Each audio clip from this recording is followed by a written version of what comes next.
여러분, 누가복음 15장 전체는 세 가지 비유로 말씀하고 있습니다. 예수님께서 비유를 통해서 무언가 말씀하시길 원하셨는데, 이 첫 번째 나오는 것은 잃은 양을 다시 찾는 비유고요. 두 번째는 화폐단인 잃은 드라크마, 결국 돈을 잃어버린 것을 다시 찾는 비유고요. 세 번째는 잃어버린 아들을 다시 찾는 비유이죠. 말씀하시고 하셨던 것은 회복입니다. 잃었던 것을 다시 찾는 것. 여러분, 이것이 복음이죠. 우리가 잃었던 생명을 다시 찾고, 잃었던 삶을 다시 찾고, 잃었던 소명과 사명을 다시 찾고, 여러분, 이 모든 것이 가능했던 이유, 우리 힘으로는 찾을 수 없었는데 이 모든 것을 찾을 수 있었던 것은 예수 그리스도의 십자가의 보혈의 공로로만 가능했던 것이죠. 여러분, 그것을 한마디로 얘기하면 성경적으로나 신학적으로 하나님의 형상을 회복했다라고 그렇게 이야기합니다. 그런데 특별히 세 번째 비유였던 잃은 아들을 찾는 비유는 교회의 본질과 개혁에도 관계가 있는 말씀입니다. 여러분, 오늘 본문 말씀에 보면 두 아들이 있죠. 둘째 아들, 잃어버린 아들입니다. 아버지에게 유산을 요구하고 그 유산을 가지고 나가서 세상에서 허랑방탕해서 모든 가진 돈을 다 탕진하죠. 돼지우리의 비참함을 경험했을 때 그 애가 오늘 누가복음 15장 17절에 이렇게 고백합니다. 내 아버지께는 양식이 풍족한 품꾼이 얼마나 많은가. 아버지 집의 풍성함을 이야기하죠. 여러분, 결국 반대로 어떻게 나는 여기서 줄여 죽는구나 라고 이야기할 때 아버지의 집과 내가 있는 삶의 자리는 완전히 다르죠. 한쪽은 풍성함이고 한쪽은 죽는 거예요. 이것이 실존이죠. 우리가 있는 삶의 자리는 실존, 아무리 가져도 그것은 죽음이라는 거예요. 그러나 아버지의 품은 여러분 늘 풍성함이죠. 영생의 삶이죠. 이것을 지금 17절에 대비하고 있어요. 둘째 아들이 깨닫게 됩니다. 아버지의 집이 정말 풍성함이구나. 아버지의 품이 풍성함이구나. 그래서 그는 아버지의 품으로 다시 돌아가기로 작정하고 아버지께로 돌아가죠. 아버지가 반겨 맞으시면서 가장 좋은 옷, 그리고 가락지, 신발을 신기시면서 동네 사람들을 다 불러서 아버지가 잔치를 베풀면서 이렇게 이야기하죠. 죽었던 아들이 다시 살아왔다는 거죠. 죽었던. 여러분, 실제 죽지 않았죠. 근데 지금 무엇을 이야기해서요? 내 품을 떠난 모든 존재는 죽었다는 것을 의미하는 것이죠. 아버지의 품을 떠났던 모든 존재는 아무리 잘 살아도 죽은 것이다라고 하는 것을 말씀하고 있어요. 그런데 그가 다시 돌아왔어요. 아들이 돌아갈 때는 아버지가 나를 종으로라도 여겨주면 내가 기쁘게 가겠다는 마음으로 갔는데 아버지는 종이 아니라 원래 아들의 신분을 회복해 주죠. 우리가 예수 그리스도를 구주로 영접함으로 하나님의 자녀, 하나님의 아들이 된 줄 믿습니다. 여러분, 신분의 회복이죠. 여러분, 이것은 은혜입니다. 은혜죠. 받아들여짐, 은혜죠. 여러분, 교회라고 하는 그 공간이, 교회라고 하는 사역이, 교회라고 하는 곳이 그리스도인들이 이 받아들여짐의 은혜를 먼저 받고 다른 사람을 또 받아들이는 거예요. 이것이 복음이죠. 나 같은 죄인 살리신. 여러분, 이것이 복음입니다. 그러니까 우리의 삶 속에도, 관계 속에도, 우리의 사역 속에도 이 복음의 본질이 있느냐 없느냐를 사실 이 성경을 통해서 다시 되물을 수 있는 것이죠. 죄인인 우리를 무조건적인 용서와 사랑으로 다시 아들로 회복시켰던 것이죠. 여러분, 이 은혜가 교회 공동체에 없으면 교회 공동체는 그냥 거대해지고 성공적이고 형식적인 그런 의식에 매몰될 수밖에 없습니다. 성경은 그것을 우리들에게 말씀하고 있죠. 교회가 어떤가? 여러분, 교회는 그리스도 우리 자체이죠. 두 번째 인물은 맏아들입니다. 그는 늘 아버지 곁에 있었어요. 그런데 아버지 곁에 있었음에도 불구하고 그 아버지의 풍성함을 누리지 못했어요. 사랑과 기쁨이 없었습니다. 스스로 생각하기를 그는 맏아들임에도 불구하고 종으로 생각했어요. 누가복음 15장 29절에 여러 해 동안 내가 아버지를 섬겼는데 한 번도 아버지의 명을 어긴 적이 없는데 나한테는 아버지가 해준 것이 없다라고 비판하죠. 그러니까 아버지 곁에 있음에도 불구하고 아버지의 그 풍성함을 누리지 못하죠. 그리고 죽었다고 생각했던 동생이 돌아왔었던 그 잔치 가운데서도 기뻐하기는커녕 화를 내고 있죠. 아버지가 하는 그 은혜의 행위를 전혀 이해하지 못하고 있는 것이죠. 그는 늘 행위에 대한 보상만을 기대하고 있었던 것이 분명합니다. 여러분, 이 말씀 속에 교회 공동체 안에 이런 큰아들과 같은 사람들을 경계하는 말씀이에요. 아버지 곁에 교회 안에 있는데 그런데 은혜를 누리지 못하는 사람들, 아버지 곁에 늘 있다고 얘기함에도 불구하고 아버지의 풍성함을 경험하지 못하는 사람들. 여러분, 그래서 팀 켈러라고 하는 목사님은 누가복음 25장에 잃어버린 아들을 다시 찾은 아버지의 비유를 그냥 간단하게 두 줄로 이렇게 설명해요. 형 같은 교회, 동생 같은 세상. 형 같은 교회, 동생 같은 세상. 여러분, 아버지는 동생만 사랑한 것도 아니고 그 큰아들만 사랑한 것도 아니에요.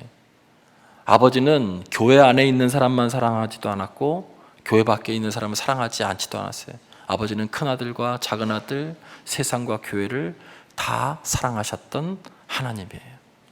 잃어버린 영혼을 향한 아버지의 마음도 있었고요, 내부에 있었던 그 아들을 포용해주는 포역도 있었어요.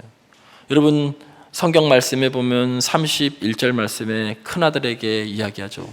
너는 항상 나와 함께 있으니 내 것이 너의 것이 아니냐라고 이야기하면서 사랑으로 설득해요. 아버지는 한쪽만 사랑한 것이 아니에요. 아버지는 형 같은 교회도 동생 같은 세상도 두 아들 모두를 사랑하셨어요.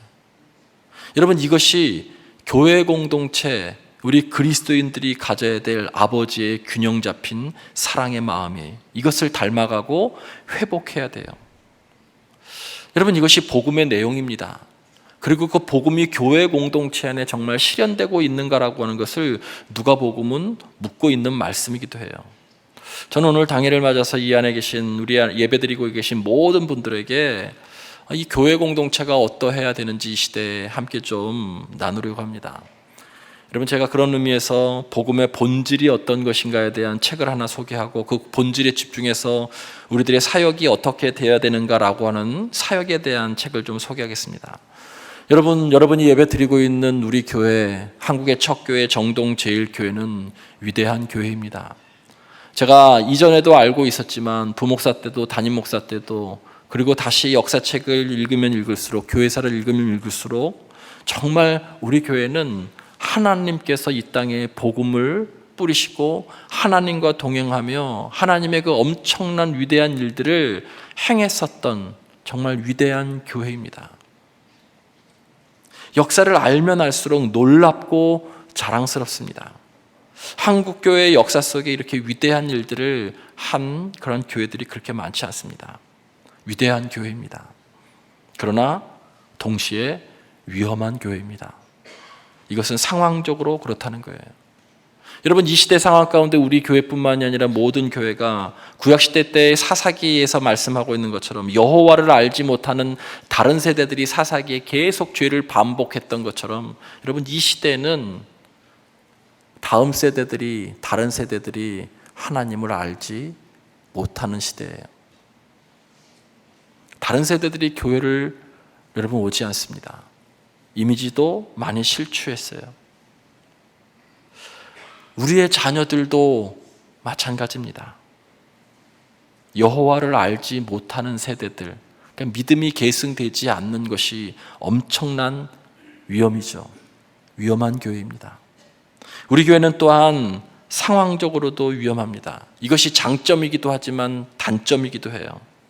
여러분, 우리 대부분의 교회들은요, 지역을 기반하죠. 교회 근처에 주변에 있는 그 마을, 어떤 지역을 기반해서 그 지역에서 대부분 30에서 50% 이상을 차지하는, 그래서 그 성도들로 인해서 함께 하나님의 나라를 이루고 지역 공동체를 꿈꾸는 것이죠.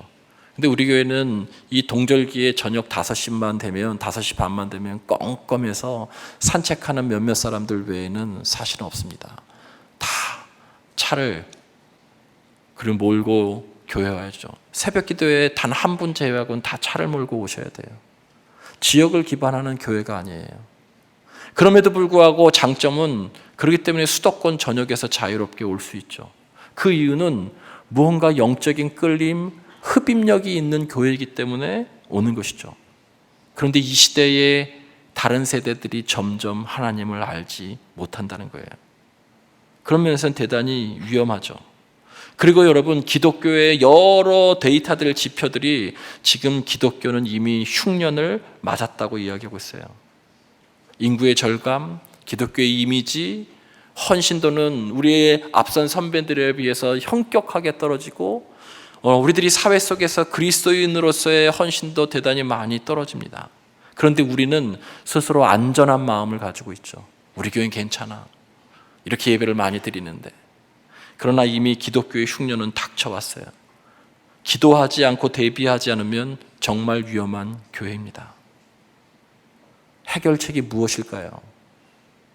여러분, 역설적이게도 이 해결책의 유일한 답이 하나가 있다면 진짜 위험한 교회가 되는 것입니다.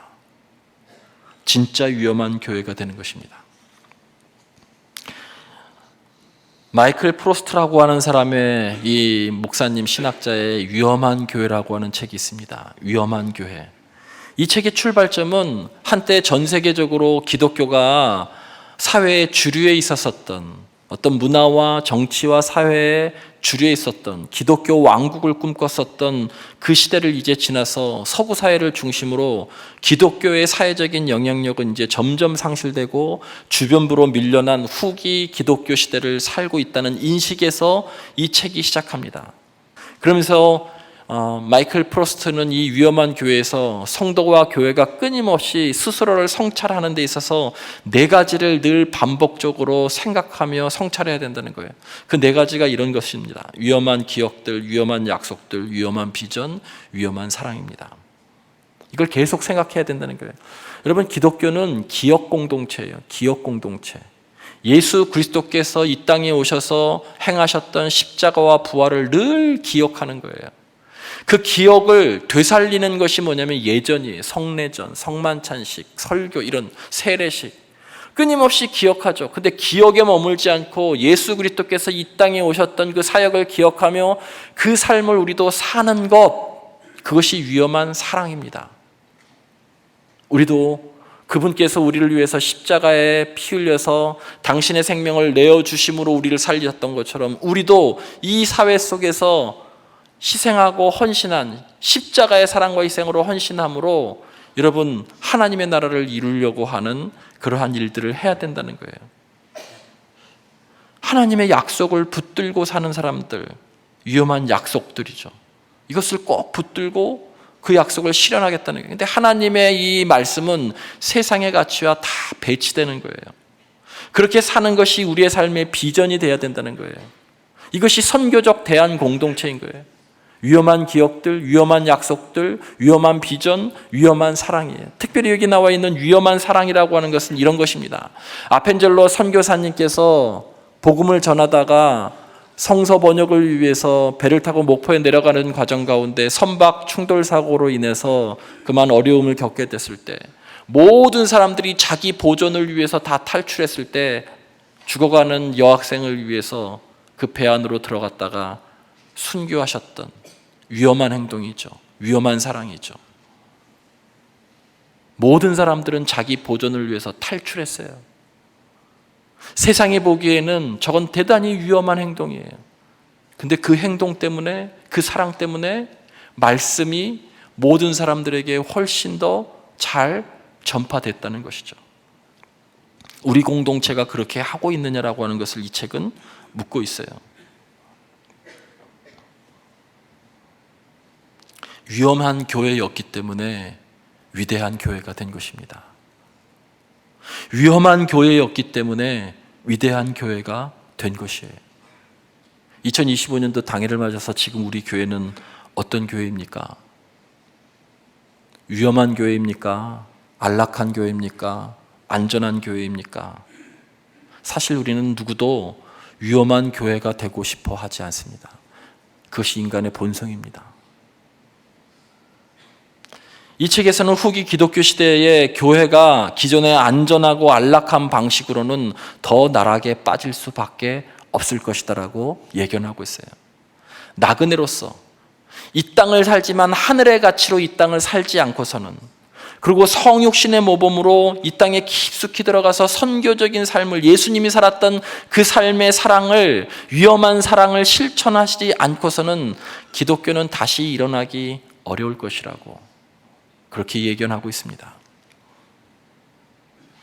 위험한 교회란 복음이 있는 교회예요. 위험한 그리스도인은 그 안에 복음적 삶이 있는 교회죠. 복음을 가장 잘 드러내는 표현이 있다면 그것은 선교입니다. 선교. 여러분, 이런 상황 가운데에서도 오늘날 우리는 어떻게 그러면 사역을 해야 될까? 우리 교회 전체 교인은 어린아이들부터 장년에 이르기까지 올해 4,429명이에요. 안 놀라시죠?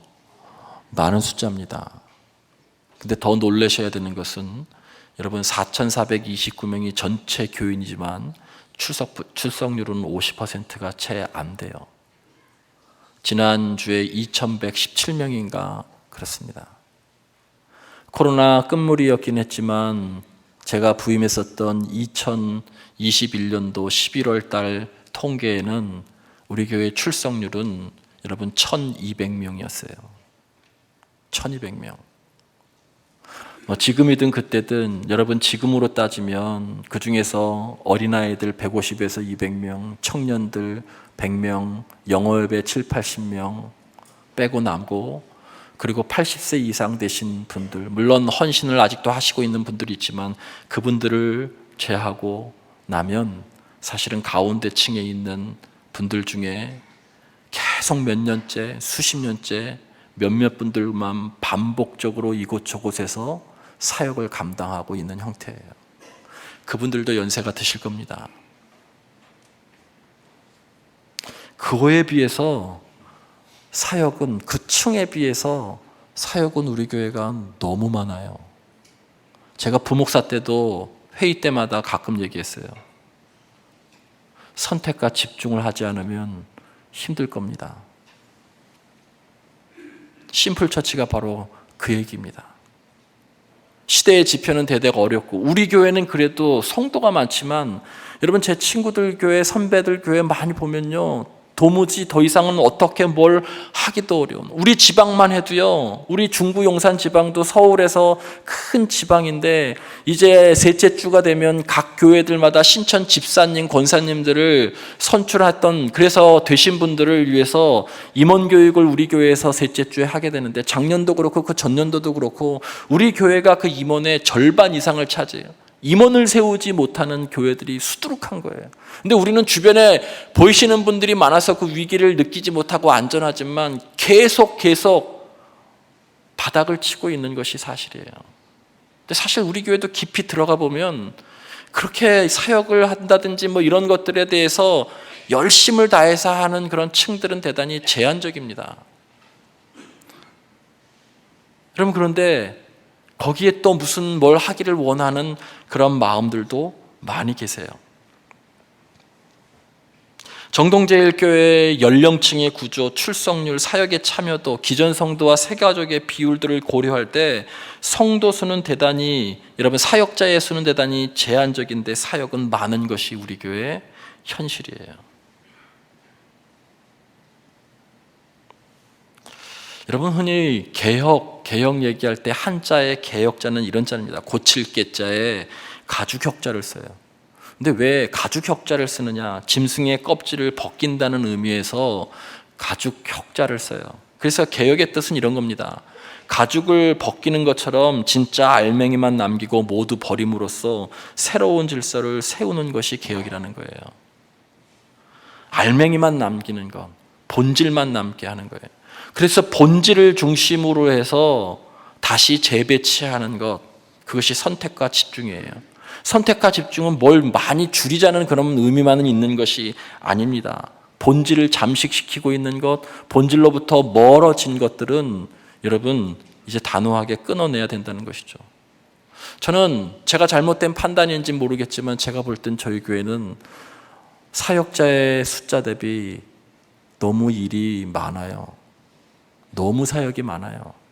근데 그 사역을 하고 있는 분들은 늘 그분들이에요. 교회는 복음의 냄새가 나야 되는 거예요. 우리 그리스도인의 삶 속에는 복음의 냄새가 나야 되는 거예요.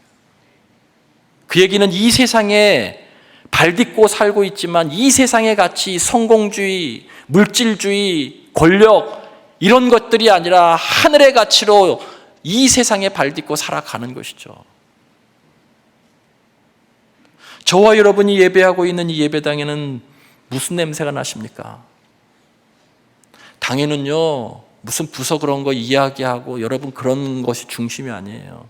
그 일을 통해서 복음의 냄새가 풍겨졌던 은혜를 나누는 시간이 당회의 시간이지, 우리가 뭘 했습니다라고 하는 것들을 나열하는 시간이 아니에요.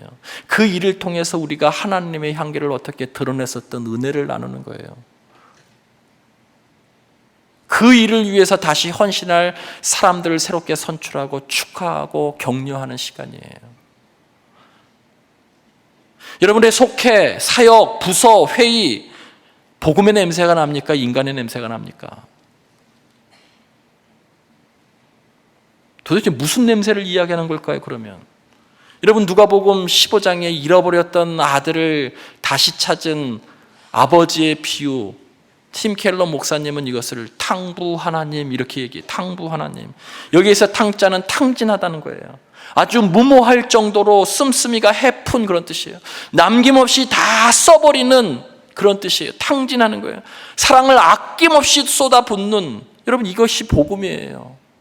그 중심에 뭐가 있냐면 생명까지도 내어주는 거예요. 그래서 잃었던 아들을 찾는 것이죠. 그게 복음이에요. 그게 하늘의 가치예요. 세상 사람들은 그것은 무모하다고 얘기하죠. 위험한 행동이라고 얘기하죠. 근데 그것이 위대한 행동이었다는 거예요. 그것이 인류를 구하고 사회를 구한 것이죠. 우리에게 그 위험한 행동, 위험한 교회, 그것이 여전히 있느냐는 거예요. 아니면 안락한 것인지. 오늘은 왜 난방이 왜 이래? 오늘은 왜 에어컨이 이래? 오늘은 왜 이렇게 쾌적하지 않아? 오늘 왜 이렇게 예배 드리는데 불편한지 모르겠어? 왜 6명씩 앉으라고 자꾸 이러는 거야? 왜 안내위원은 내 마음대로 앉을 건데 왜 여기 앉으라고 그러는 거야? 주차는 내가 알아서 할 텐데 왜 꼭 저기다 대라고 그러는 거야? 우리는 쾌적함, 안전함 이런 것들 때문에 원래 우리 교회가 가졌었던 그 위험한 교회의 위대성을 상실한지도 모르겠어요. 그러나 오늘 복음은 무엇인가요? 탕부 하나님.